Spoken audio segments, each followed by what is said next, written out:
क्या तुमने कभी खुद को आईने में देखा है और क्या तुम्हारे अंदर से भी ये ख्याल आता है कि मैं एक लूजर हूँ, मैं कुछ नहीं कर सकता? क्या कभी तुम्हारे अंदर का डर तुम्हें ये कहकर रोक देता है कि अब कुछ नहीं बदल सकता? क्या कभी तुमने परीक्षा में फेल होने के बाद खुद को कोसा है, खुद को कमजोर महसूस कराया है? अगर हाँ, तो आज मैं तुम्हें याद दिलाने आया हूँ कि तुम हारने के लिए पैदा नहीं हुए, तुम वापस उठने के लिए बने हो। तुम सिर्फ एक एग्जाम में फेल नहीं हुए, तुम बस एक सबक सीखने का मौका पा चुकी हो। आज से ये मान लो कि असफलता तुम्हारा अंत नहीं, ये तुम्हारी नई शुरुआत है। गिरना तुम्हारी हार नहीं, उठना तुम्हारी जीत है। हाँ, तुम कई बार फेल हुए हो। हाँ, तुम्हारे नंबर कम आए हैं। हाँ, तुमसे गलतियां हुई हैं। लेकिन क्या इसका मतलब ये है कि तुम कुछ कर ही नहीं सकते? नहीं। अगर तुम फेल हुए हो तो इसका मतलब ये है कि तुमने कोशिश की थी, और अगर तुमने कोशिश की थी तो इसका मतलब कि तुम दोबारा कोशिश कर सकते हो। पर सवाल ये है कि क्या तुम सच में वापसी करने के लिए तैयार हो?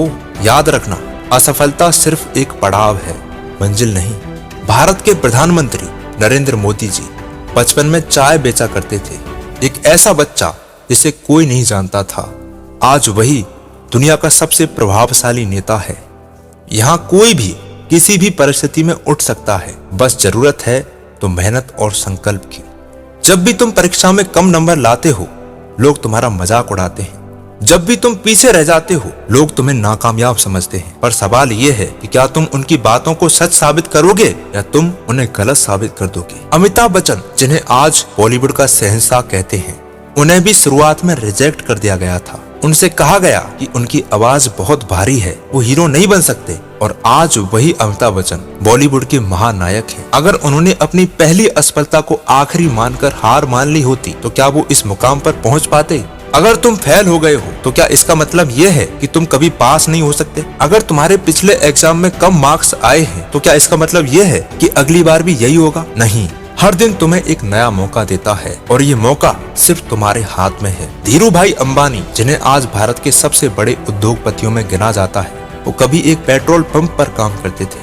उनके पास कोई डिग्री नहीं थी, कोई बड़ा काम नहीं था, लेकिन उनके पास सिर्फ एक चीज थी, सपने देखने और उन्हें पूरा करने की हिम्मत। उन्होंने अपनी सफलताओं से सीखा, उन्होंने खुद को सुधारा और रिलायंस जैसी बड़ी कंपनी खड़ी कर दी। सोचो, अगर धीरू भाई अंबानी ने अपनी गरीबी को अपनी किस्मत मान लिया होता तो क्या आज वो इस मुकाम पर पहुंच पाते? अब वक्त खुद को बदलने का है।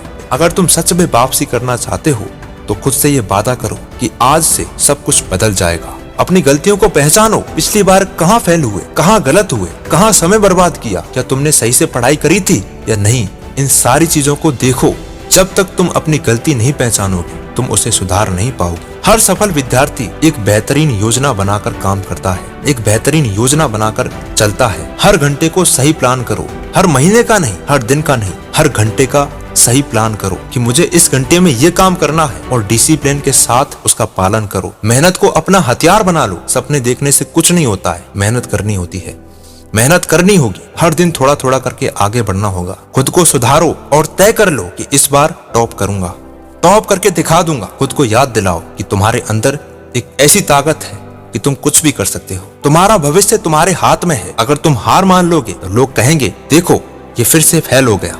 लेकिन अगर तुम दोबारा से उठकर कोशिश करोगे तो लोग कहेंगे कि देखो, इसने खुद को बदल कर दिखा दिया। फेल हुआ लेकिन पास होकर दिखा दिया, इसने सफल होकर दिखा दिया। याद रखो, तुम्हारी असफलता तुम्हारी पहचान नहीं है, तुम्हारा संघर्ष तुम्हारी पहचान है। तुम्हारा अतीत ये तय नहीं करता है कि तुम कौन बनोगे, तुम्हारी मेहनत ये तय करती है कि तुम क्या बनना चाहते हो, कि तुम क्या बनने लायक हो। तो उठो, खुद से वादा करो और एक शानदार कमबैक करो। Because success belongs to those who refuse to give up.